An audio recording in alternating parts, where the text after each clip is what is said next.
Hello, balik lagi di channel Spoiler Moon dan kita akan lanjutkan lagi kisah hidup Tuan Muda Yun. Langsung aja kita sambung ke part 67. Setelah kekacauan di luar kota bulan merah berakhir, semua orang kembali ke kota bulan merah. Di sana, Ruan Zimao akhirnya berhasil mengalahkan Lu Yuxing, meskipun dia harus kehilangan banyak tenaga. Lalu, karena Jiang Zuran juga sudah kembali, kini suasana menjadi jauh lebih tenang. Di bawah pengaturan Ning Keyue, Jiang Ruobing pun telah berhasil menggantikan posisi pengantin palsu. Dan dengan adanya Ning Keyue di sana, Jiang Ruobing tak bisa lagi kemana-mana. Dia hanya bisa menahan rasa kesalnya dan menatap tajam ke arah Ruan Zimao yang saat ini berada di atas arena. Ruan Zimao tersenyum masam dan kemudian berpaling ke arah Ning Keyue. Namun alangkah terkejutnya dia saat melihat Yun Xiao duduk di tribun di samping Ning Keyue. Yun Xiao sadar bahwa Ruan Zimao melihatnya, jadi dia dengan tenang tersenyum. Setelah itu, Jiang Beili mengumumkan, Ruan Zimao telah menang. Apakah masih ada yang ingin menantang lagi? Su Sunqi perlahan melangkah ke atas panggung. Dia tersenyum dan berkata, "Saudara Zimao, maafkan aku harus mengambil kesempatan ini." Ruan Zimao menatapnya dengan dingin. Lalu dia berkata, "Cobalah jika kau memang punya kemampuan." Setelah berkata begitu, Zimao meminta waktu untuk beristirahat sejenak. Dan setelah menelan beberapa pil obat, dia duduk bersila dan mulai menstabilkan nafasnya. "Menurutmu siapa yang akan menang pada pertandingan ini?" tanya Ning Keyue pada Yun Xiao. "Seharusnya Ruan Zimao, kalau penilaianku tidak salah," jawab Yun Xiao. Ning Keyue pun tersenyum samar. "Tampaknya kau juga menaruh harapan padanya."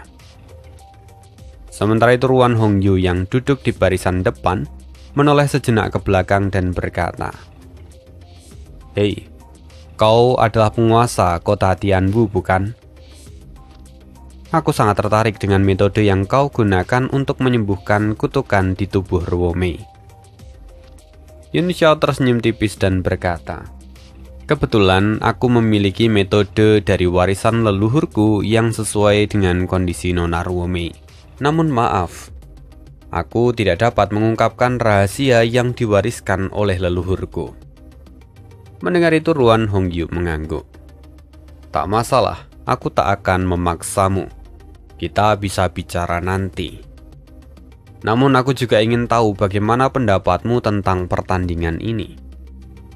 Yun Xiao lalu menjawab, "Seperti yang sebelumnya dikatakan oleh Nona Keyue, jika penilaianku juga tidak salah, Tuan Muda Zimao yang akan menang. Lagi pula dia adalah orang yang cerdas. Dia tidak akan melakukan sesuatu yang dia sendiri tidak yakin akan menang. Karena itu, dia pasti punya cara untuk menghadapi Su Sunqi. Kalau tidak, Su Sunqi pasti tidak akan naik ke arena sekarang." Mendengar itu, mata Ruan Hongyu mengecil. Dia bisa menangkap kalimat terakhir Yun Xiao yang syarat akan makna. Karena Yun Xiao sendiri sebelumnya mengatakan, kalau tidak, Su Sunqi tidak akan naik ke arena sekarang. Itu merujuk pada orang-orang yang sebenarnya punya kekuatan tempur lebih tinggi daripada Ruan Zimao, tapi pada akhirnya memutuskan untuk tidak berpartisipasi. Yang artinya, orang-orang itu mungkin sudah disingkirkan oleh Ruan Zimao atau telah membentuk kesepakatan supaya mereka tidak naik ke atas arena. Sementara itu saat ini, Su Sunqi masih naik ke atas arena, yang artinya Ruan Zimao punya cukup rasa percaya diri untuk menang dalam menghadapinya. Ruan Hongyu sedikit terkejut dengan prediksi Yun Xiao, karena bisa dikatakan hal itu benar-benar akurat. Namun di sisi lain dia tidak bisa mengakui apa yang Yun Xiao katakan. Jadi dengan menunjukkan ketidaksukaannya karena Ruan Zimou direndahkan, Ruan Hongyu mencibir. Apa maksudmu? Seolah-olah Zimou menang karena tipu daya. Semua pahlawan dunia hari ini hadir di sini. Semua mata melihat. Apa kau mau mencoba mengingkari fakta itu? Tapi melihat sikap dari Ruan Hongyu, Ning Keiyue ikut mendengus. Dia menatap tajam ke arah Ruan Hongyu dan berkata, kalau memang Ruan Zimou tidak melakukan apapun, lantas di mana Bei Ming, Lai Feng, dan Cheng Haobo? Kenapa mereka berdua tidak naik ke arena? Apakah mereka tidak naik karena tidak tertarik? Atau karena apa yang dilakukan oleh Ruan Zimou? Kata-kata Ning Keiyue membuat Ruan Hongyu semakin geram. Asal kau tahu, putriku adalah wanita tercantik di dunia. Siapapun tertarik padanya. Tetapi memangnya apa yang aneh dari tidak munculnya beberapa orang di tempat ini? Lagi pula lebih dari separuh 7 bintang timur, 5 pahlawan barat, dan juga 4 keajaiban utara yang hadir di sini. Apakah kalau 1 atau 2 orang tidak datang, itu berarti Ruan Zimou melakukan tipu daya? Mendengar perdebatan dari 2 orang wanita ini, Jiang Churan benar-benar merasa pening.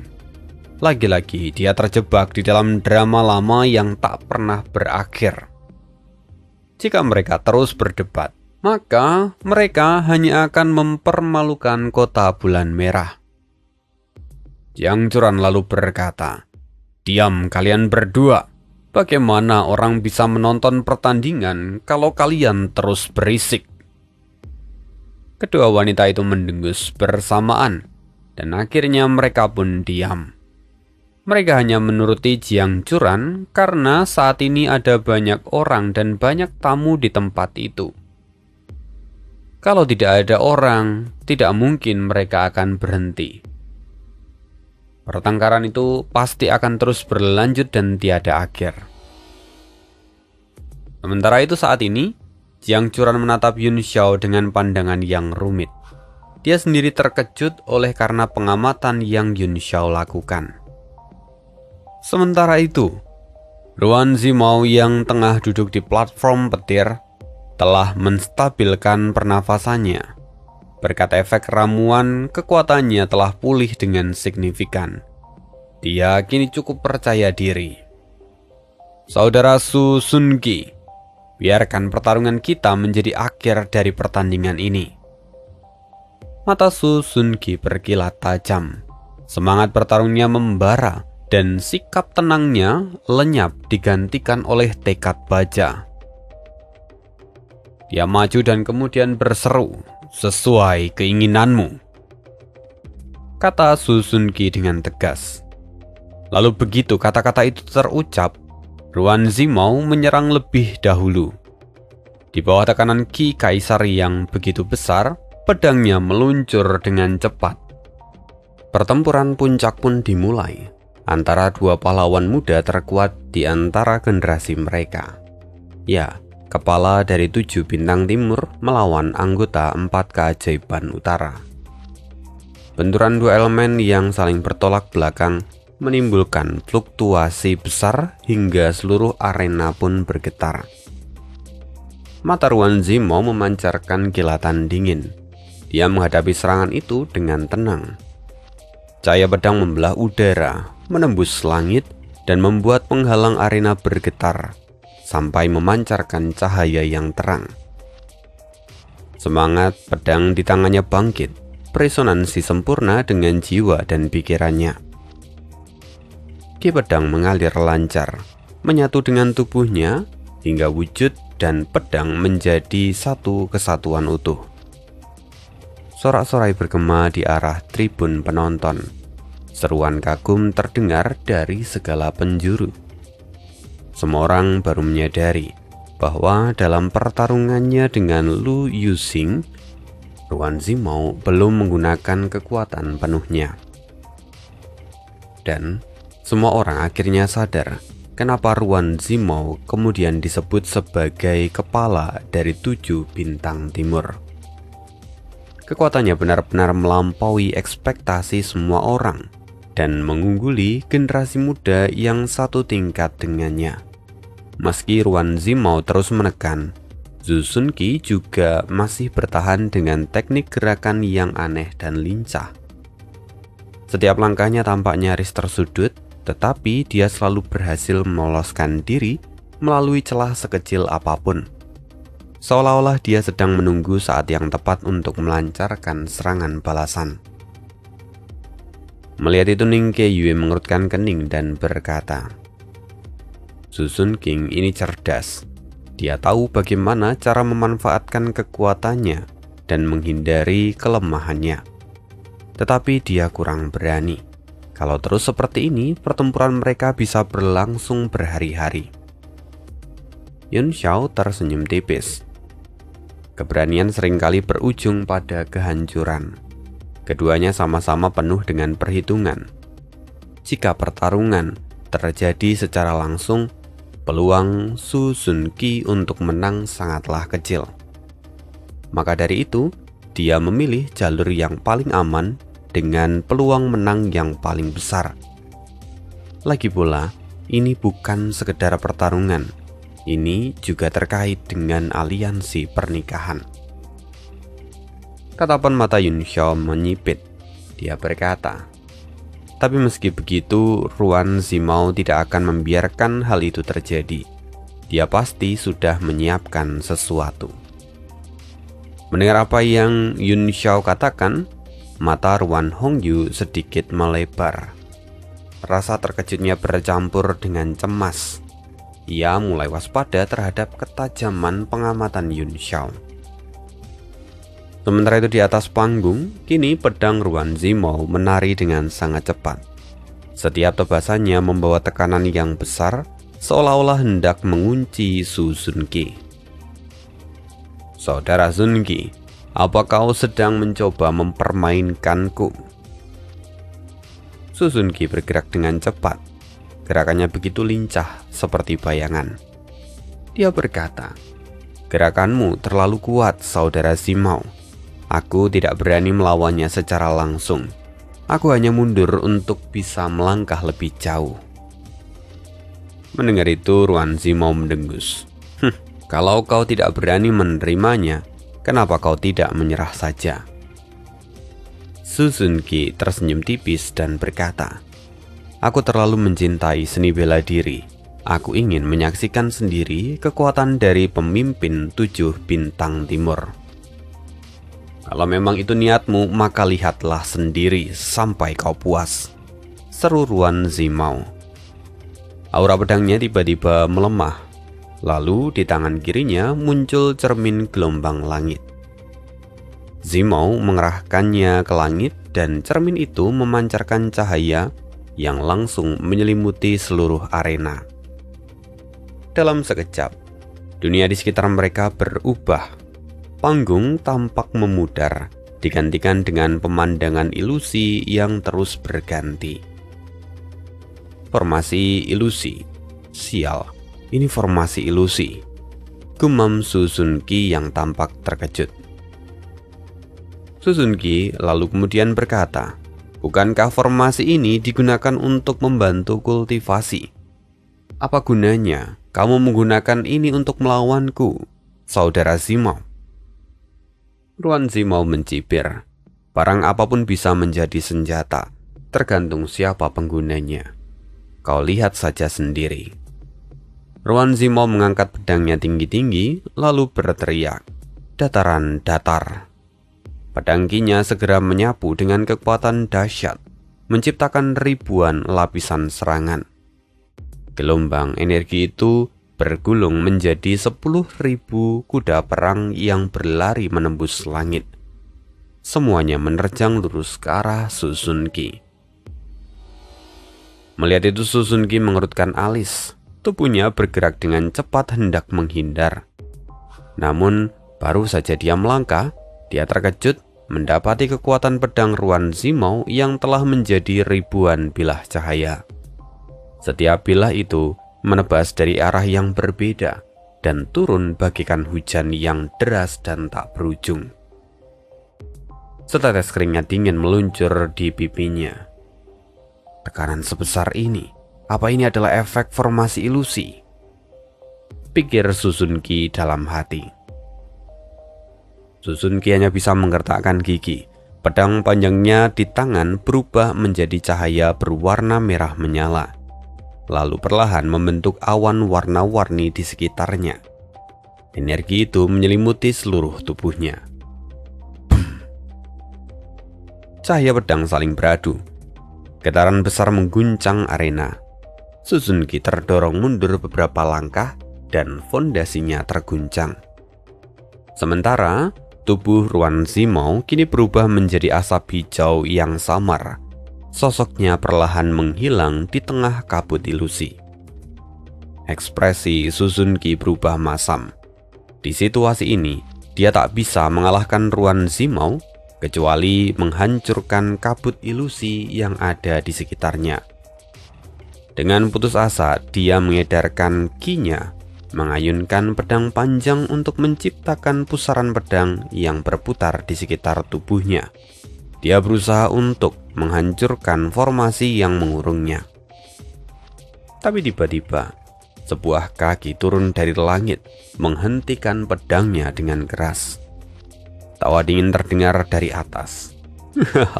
Akhirnya kau bergerak juga. Suara itu adalah milik Ruan Zimou. Su Zun Qi menatap ke atas. Saudara Zimou, bukankah tidak adil bagimu menggunakan harta karun sekuat ini untuk melawanku? Mendengar itu, Ruan Zimou mencibir. Adil. Senjata juga bagian dari kekuatan seseorang. Kau tidak bisa menyebut ini tidak adil. Ruan Zimou menggenggam pedangnya kembali, mengerahkannya langsung ke arah dada Su Zun Qi. Su Zun Qi tentu tak tinggal diam. Dia menuangkan energi asalnya ke pedang, membuat bilah itu bergetar. Dua kekuatan pedang bertabrakan di udara. Bum! Benturan itu menimbulkan riak yang besar. Tubuh Su Zun Qi terhempas ke belakang. Ki dan darahnya bergejolak hebat. Ruan Zimou menatap Su Zun Qi dengan tatapan tajam. Saudara Sun Qi, ada banyak cara untuk mengalahkanmu, tetapi aku tidak punya waktu untuk kubuang-buang denganmu. Mari kita selesaikan ini. Ruan Zimou mengumpulkan tenaganya, bersiap untuk melepaskan satu serangan mematikan. Wajah Su Zun Qi mengeras. Dia tahu serangan ini tidak bisa dia hindari. Ia mengerahkan seluruh kekuatan hidupnya. Lalu aura pedang di sekitarnya bergemuruh hebat, seolah memiliki kesadarannya sendiri. Energi itu meraung dan melancarkan gelombang niat membunuh yang menakutkan. Dalam satu tebasan terakhir, kedua pedang pamungkas itu bertemu, dan air serta api meledak bersamaan, menciptakan lautan pedang ki yang mengamuk. Formasi gelombang langit pecah berantakan dan keduanya terhempas kembali ke arena utama. Penghalang pelindung di sekitar ring juga bergetar hebat sebelum pada akhirnya kembali stabil. Keduanya kini terdorong mundur. Wajah mereka pucat. Su Zun Qi muntah darah segar, lalu menatap Ruan Zimou dengan senyum getir. Kekuatanmu memang di atasku. Aku mengakui kekalahanku. Di saat yang sama, darah menetes di sudut bibir Ruan Zimou, tetapi sorot matanya tetap terlihat dingin. Kalau begitu, pertandingan ini selesai dan aku tidak akan mengantarmu pergi. Su Zun Qi menstabilkan energi di dalam tubuhnya dan kemudian perlahan turun dari arena. Meskipun dia kalah, tetapi tepuk tangan dan sorak-sorai bergemuruh untuknya. Pertarungan yang luar biasa, ujar salah satu penonton dengan penuh kekaguman. Ning Keyue sendiri mengangguk, matanya menatap arena. Ya, meskipun peluang kemenangan Ruan Zimao tinggi dengan bantuan cermin pantulan gelombang langit, tetapi pertempuran ini memang sulit untuk diprediksi. Keduanya pantas disebut sebagai puncak generasi muda. Sementara Yun Xiao tersenyum tipis. Kemenangan sejatinya sudah ada di depan mata. Tetapi Ruan Zimao tidak sabar. Karena dia ingin segera memeluk istrinya, dia kehilangan ketenangan. Kalau tidak, dengan sifatnya yang biasanya begitu tenang, dia seharusnya bisa menang tanpa cedera. Ning Keyue menatap Yun Xiao sejenak, lalu menghela nafas panjang. Selama kau tidak ikut naik ke panggung, kompetisi ini berakhir di sini. Ruobing adalah murid kesayanganku. Sejujurnya aku lebih rela melihat dia menikah denganmu. Tapi Yun Xiao tertawa pelan dan menggelengkan kepala. Aku takut keberuntungan itu bukan milikku. Setelah itu Jiang Beili dengan lantang berseru, Ruan Zimao telah menang. Apakah masih ada yang ingin menantang? Arena mendadak sunyi. Tak seorang pun berani maju. Meskipun saat ini Ruan Zimao sedang terluka, kekuatan yang baru saja ia tunjukkan benar-benar tak tertandingi. Tak ada seorang pun dari generasi muda yang berani menantangnya lagi. Jujur saja sampai titik ini, Ani ngerasa bahwa seharusnya Yun Xiao turun tangan di arena ini. Tetapi kalau misalnya Yun Xiao turun tangan, sungguh itu akan menjadi akhir yang klise, ya seperti komik-komik yang lain. Dan benar saja bahwa penulisnya tidak ingin Yun Xiao turun tangan. Setelah itu Jiang Beili bertanya 3 kali berturut-turut, namun seluruh tempat itu tetap sunyi. Tak ada seorang pun yang berani menerima tantangan itu. Tatapan para penonton melihat sekeliling, mencari sosok Beiming Lai Feng dan Cheng Haobo. Tetapi keduanya tak terlihat. Jelas mereka tidak berniat untuk naik ke arena. Oleh karena itu, emosi Ruan Zimao bergolak hebat. Dia menoleh ke arah Jiang Ruobing dengan wajah memerah. Tetapi Jiang Ruobing hanya mendengus pelan dan memalingkan wajahnya. Kini senyum tipis muncul di wajah Ruan Hongyu. Jiang Churan pun juga mengangguk samar. Kalau Ruobing menikah dengan Ruan Zimao, bagi mereka sebagai orang tua, tak ada lagi yang perlu dikhawatirkan. Lalu, ketika Jiang Beili hendak mengumumkan berakhirnya kompetisi itu, tiba-tiba seseorang keluar dari kerumunan dan melangkah ke atas arena. Keributan pun seketika pecah. Semua mata tertuju pada sosok yang ada di tengah arena. Siapa dia? Seru seseorang. Yun Xiao sendiri terkejut sejenak. Namun dengan segera, dia memahami situasinya. Jiang Ruobing juga ikut berteriak dengan kaget. Kak Luo? Wajah Ruan Zimao seketika menjadi gelap. Dia berkata dengan dingin, siapa kau? Lalu pemuda itu dengan acuh tak acuh berkata, namaku Luo Qingyun. Alis Ruan Zimao berkedut. Nama itu terdengar familiar di telinganya. Lalu dengan tawa dingin dia berkata, kau juga ingin bersaing denganku? Majulah. Alis Luo Qingyun terangkat sedikit. Bibirnya bergerak pelan menyampaikan pesan dengan suara batin. Aku tak berniat bertarung untuk memperebutkan Nona Ruobing. Aku hanya ingin kumis naga. Kalau kau mau memberikannya padaku, aku akan menyerah tanpa perlawanan. Ruan Zimao tertawa terbahak-bahak. Kau hanyalah seorang martial supreme bintang 8. Apa kau pikir kau pantas bernegosiasi denganku? Angkat saja senjatamu dan bertarunglah. Luo Qingyun mengerutkan kening. Saat ini vitalitasmu belum pulih. Aku tak ingin dikatakan memanfaatkan keadaanmu. Sebaiknya kau istirahat dulu. Tidak perlu. Menghadapi petarung bintang 8 sepertimu hanya butuh 1 langkah. Jadi jangan buang waktuku, kata Ruan Zimou dengan penuh percaya diri. Kemenangan tampak ada di depan mata. Ruan Zimou tak sabar menunggu lebih lama lagi. Siapapun yang mencoba menghalanginya akan dia singkirkan tanpa ragu. Sementara itu melihat apa yang terjadi di arena, Yun Xiao tertawa kecil.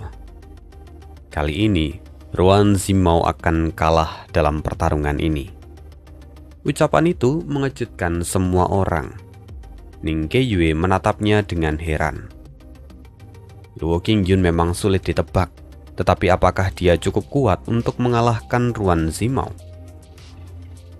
Ruan Hongyu pun ikut mendengus. Sehebat apapun dia, paling jauh dia hanya bisa menahan Ruan Zimou sesaat.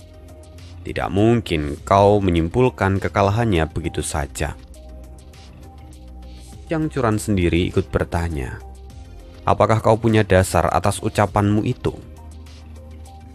Sebagai ayah dari Jiang Ruobing, Jiang Curan tak bisa tenang melihat orang yang tak dikenal tiba-tiba menjadi penantang. Dia juga bukan seorang murid dari sekte besar, dan itu tentu membuatnya ragu. Tapi Yun Xiao tersenyum tenang. Aku tahu kekuatan Luo Qingyun, dan aku juga tahu batas kemampuan Ruan Zimou. Karena itu aku yakin, kali ini Ruan Zimou pasti akan kalah. Kata-kata itu membuat Ruan Hongyu tercengang. Dia menatap ke arah arena dengan penuh rasa tidak percaya. Dia tidak tahu pasti kekuatan Luo Qingyun.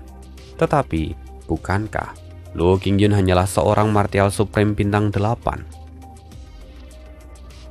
Saat ini di arena, Luo Qingyun tampak ragu sejenak dan kemudian berkata, "Baiklah kalau begitu, maafkan aku karena telah menyita waktumu." Dia mengepalkan tinju, lalu melancarkan 1 pukulan lurus tanpa teknik yang rumit. Murni itu adalah kekuatan fisik dan vitalitas. Tapi tinju itu menembus udara, menghasilkan suara tajam yang menyayat telinga. Jantung Ruan Zimou bergetar hebat, wajahnya berubah drastis. Dia merasakan tekanan yang luar biasa. Kekuatan pukulan itu bahkan melampaui bayangannya. Firasat buruk langsung muncul di hatinya, seolah dia telah melakukan 1 kesalahan fatal.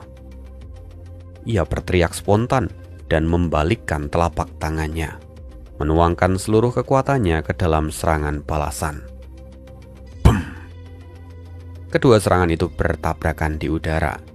Kekuatan dahsyat dari energi yang murni meledak, menimbulkan gelombang kejut yang mengguncang panggung. Keduanya terdorong mundur beberapa langkah. Bagaimana mungkin? Seluruh penonton pun terkejut. Keduanya benar-benar seimbang. Tapi Ruan Hongyu kini wajahnya pucat. Dia tidak mampu menyembunyikan rasa terkejutnya dan segera menyadari bahwa situasi ini telah berubah menjadi mimpi buruk.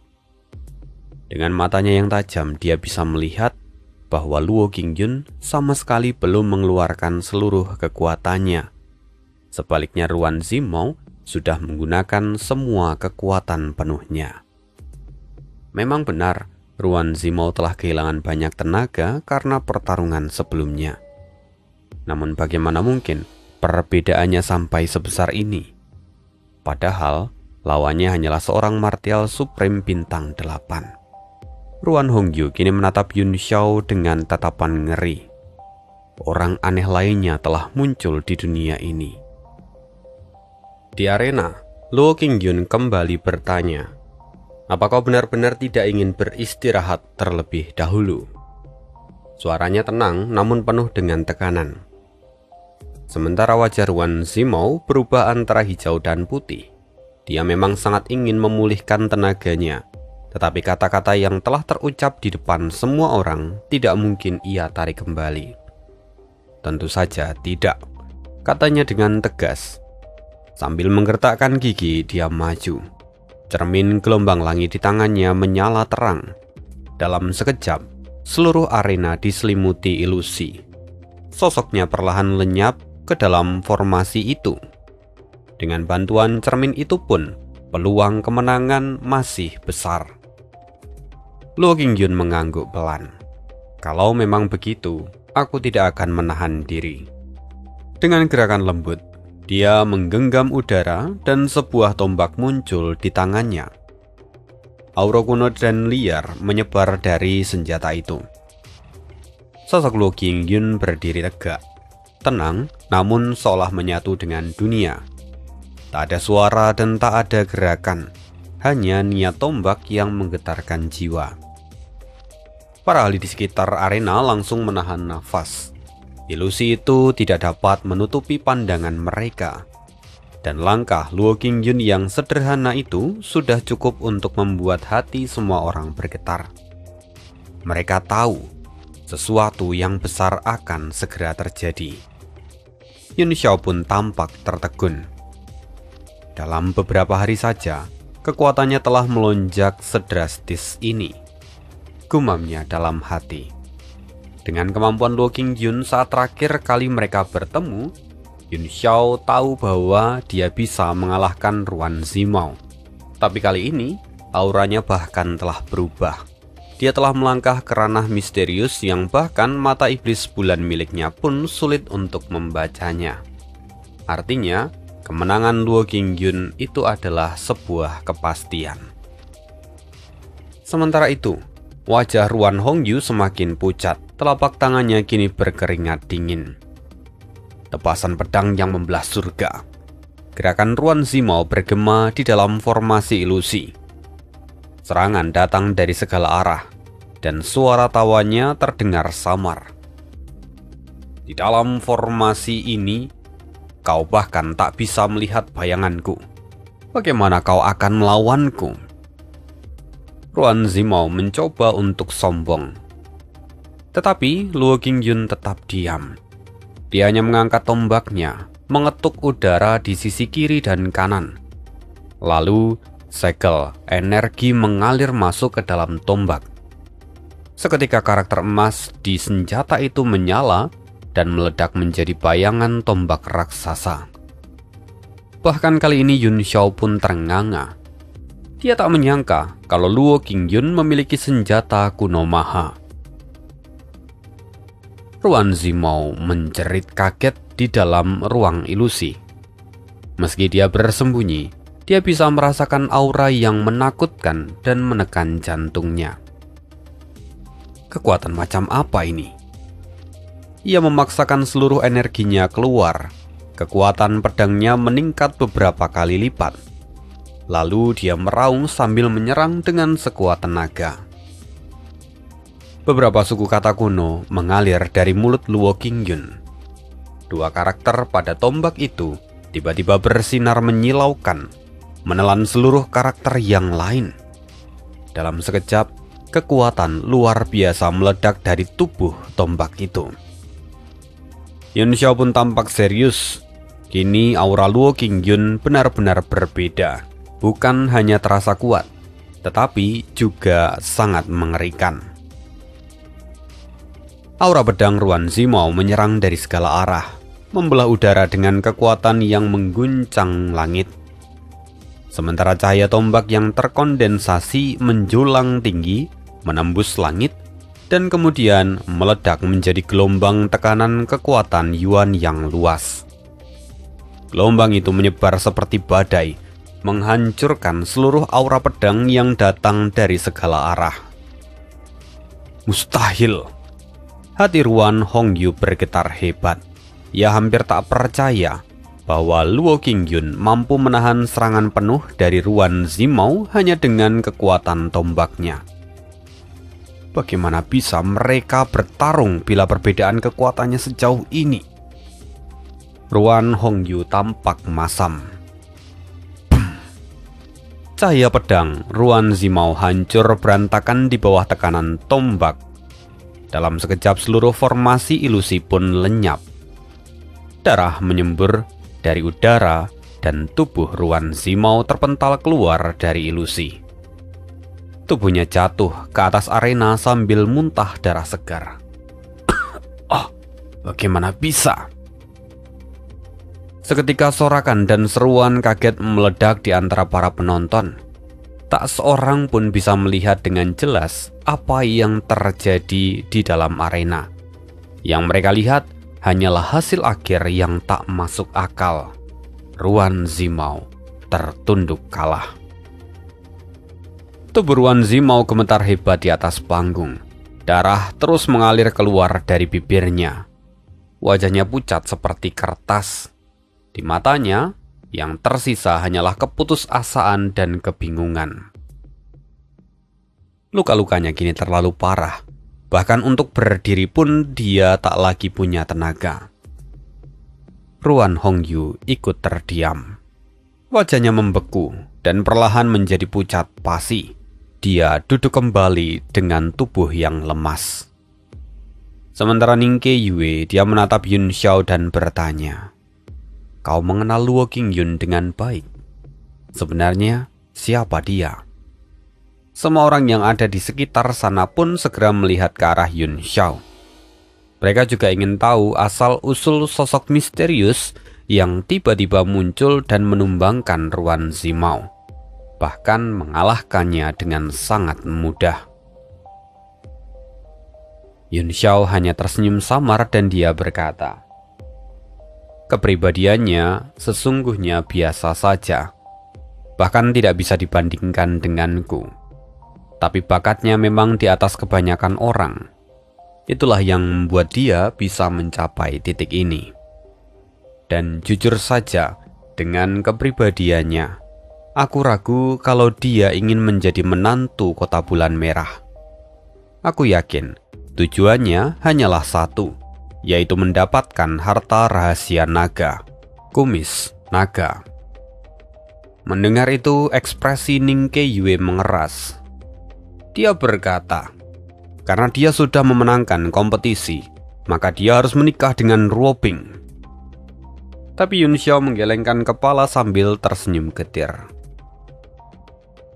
Aku ragu dia akan mau melakukannya, karena dia ikut bertarung hanya karena dia ingin mendapatkan kumis naga. Kalau kita memaksa, aku khawatir ini hanya akan menimbulkan masalah. Luo Qingyun pun mendongak ke arah Jiang Ruobing dan menunduk dengan sopan. "Nona kedua, maafkan aku. Aku memang datang hanya untuk mendapatkan harta rahasia naga, bukan untuk meminangmu." Mendengar itu, keributan besar pecah di antara penonton. Suara berbisik bergema di seluruh arena. Ruan Zimao yang terkapar di atas arena pun menatap kosong ke langit. Penyesalan membakar hatinya. Dalam hati dia mengutuk, andai saja aku tadi tidak begitu sombong. Kini dia bukan hanya kalah, tetapi juga kehilangan wajahnya di depan semua orang. Kemudian terdengar sebuah seruan, "Kurang ajar!" Orang itu adalah Ruan Hongyu. Dia kembali menyalak. Ini adalah kompetisi bela diri untuk memilih pengantin pria. Kalau kau menolak menjadi pengantin pria, kemenanganmu tidak sah dan kau akan didiskualifikasi.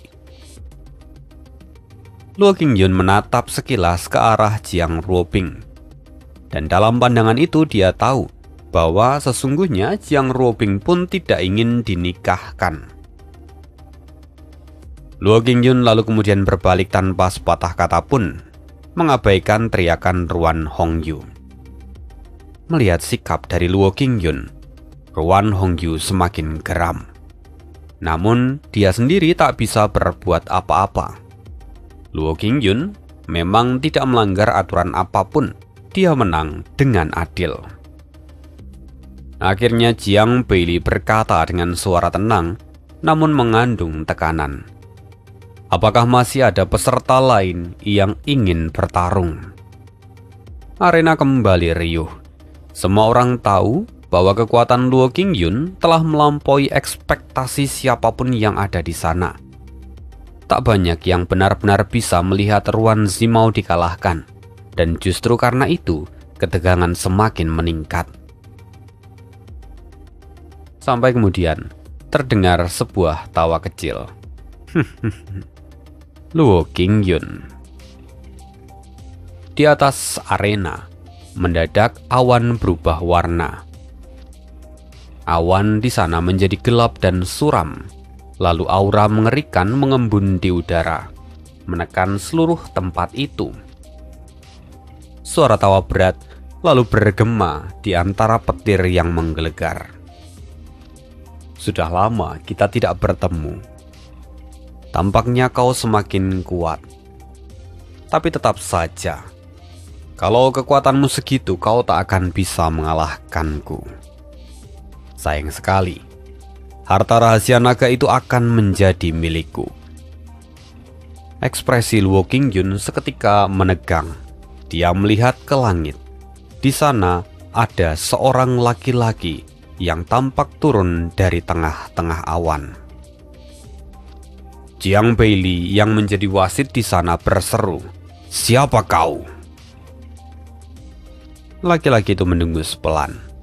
Fenomena di sekitarnya seketika lenyap, menyisakan dirinya yang berdiri tegak di atas arena. Di bawah tatapan puluhan ribu orang, dia menatap ke bawah dengan pandangan tajam dan berkata dengan penuh kebanggaan, "Aku adalah Sun Xiangxi dari Laut Utara." Begitu kata-kata itu terdengar, seluruh arena seketika terdiam. Wajah semua orang menunjukkan keterkejutan yang mendalam. Tapi ekspresi para tetua berubah lebih suram. Mereka langsung memahami arti dari nama itu. Sementara pupil mata Yun Xiao pun mengecil. Ini buruk, pikirnya. Bagaimanapun laki-laki itu tak lain tak bukan adalah Xiangxi, yang nama lengkapnya adalah Sun Xiangxi. Siapa dia? Dia adalah Xiangxi, orang yang dulu bertemu dengan Yun Xiao di kota Songyue. Ya, di chapter yang sedang ongoing sekarang di sekitar 460-an. Di situ Xiangxi muncul. Dan seperti tebakan Yun Xiao, ternyata memang benar Xiangxi itu berasal dari keluarga kerajaan Laut Utara.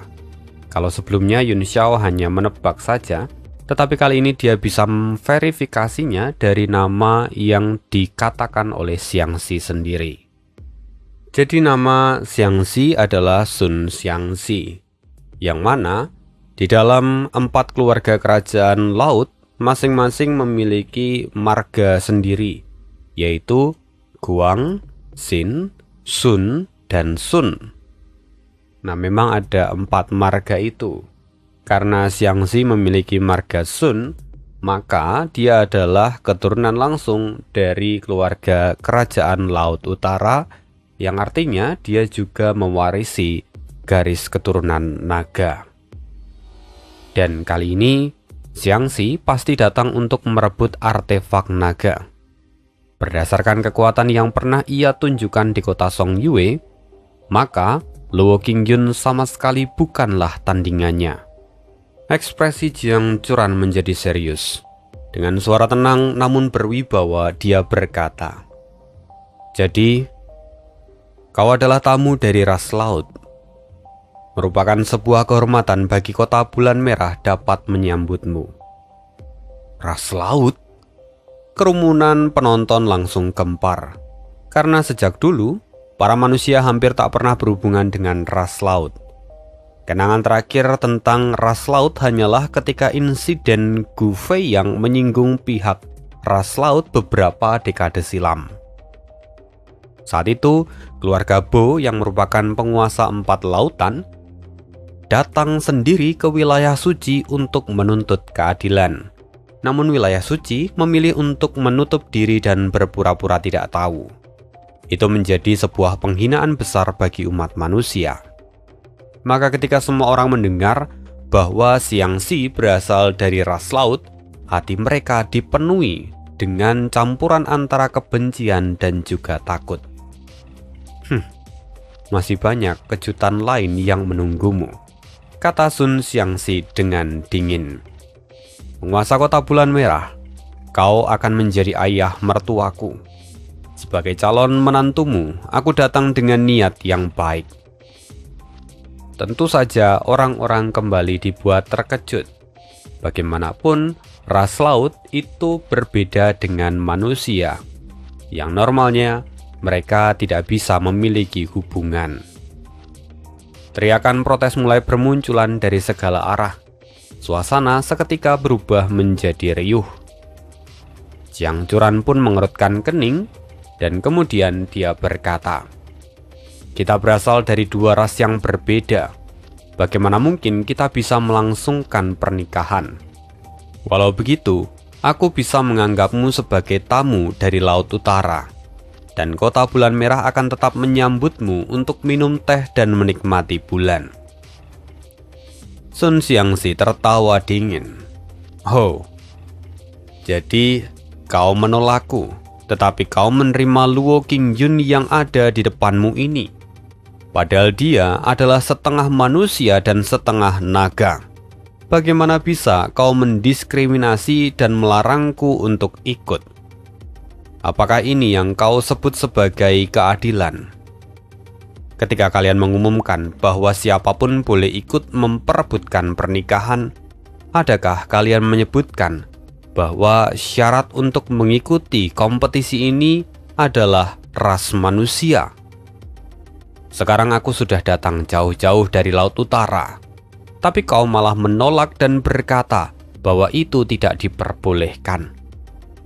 Apakah kota bulan merah sedang mempermainkan ras laut?"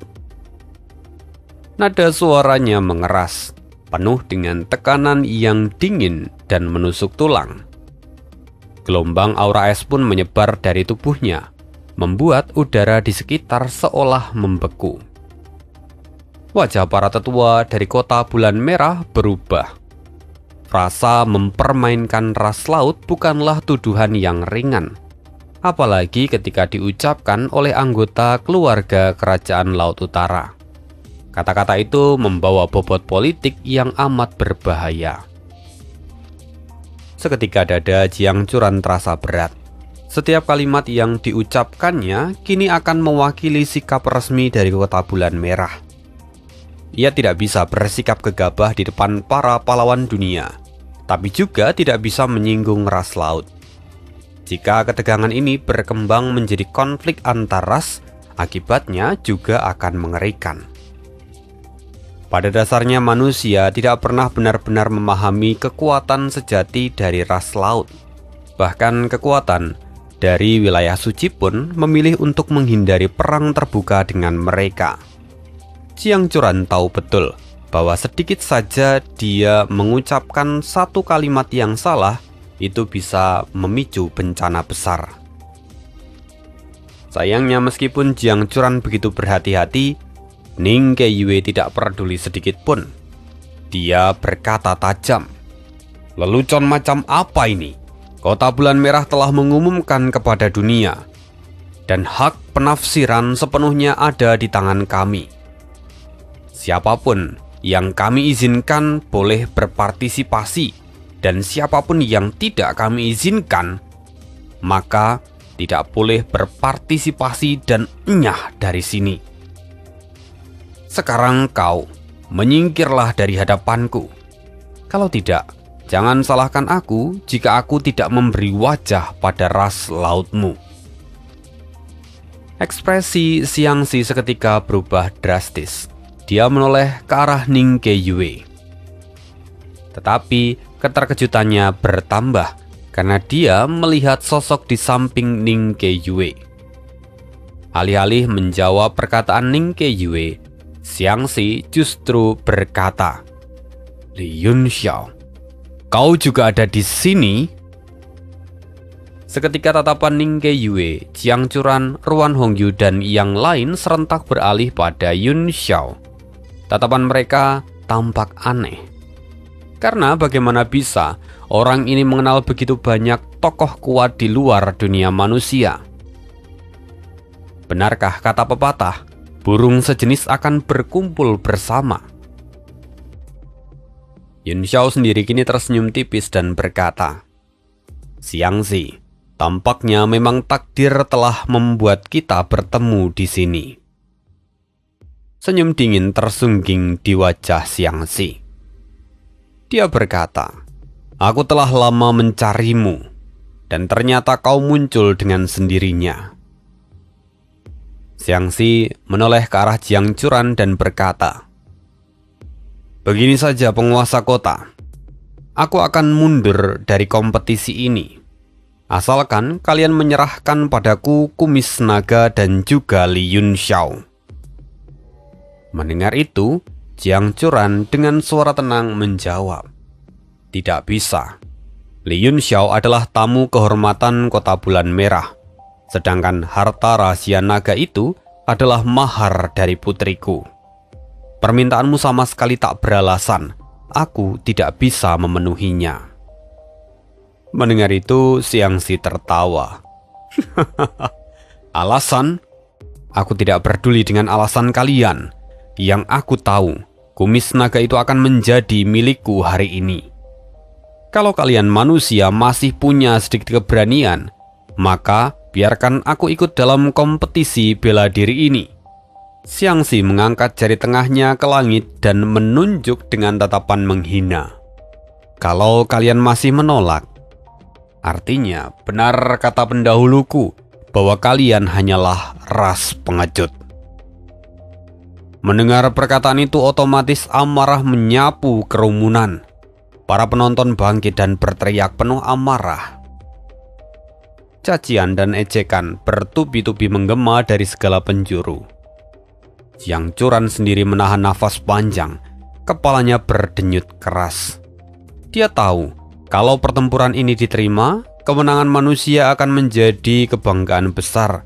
Tapi kalau sampai kalah, maka seluruh kota Bulan Merah akan menanggung hinaan di mata dunia. Pertarungan ini bukan hanya sekedar menentukan nasib pernikahan dari putrinya, melainkan juga harga diri dari umat manusia.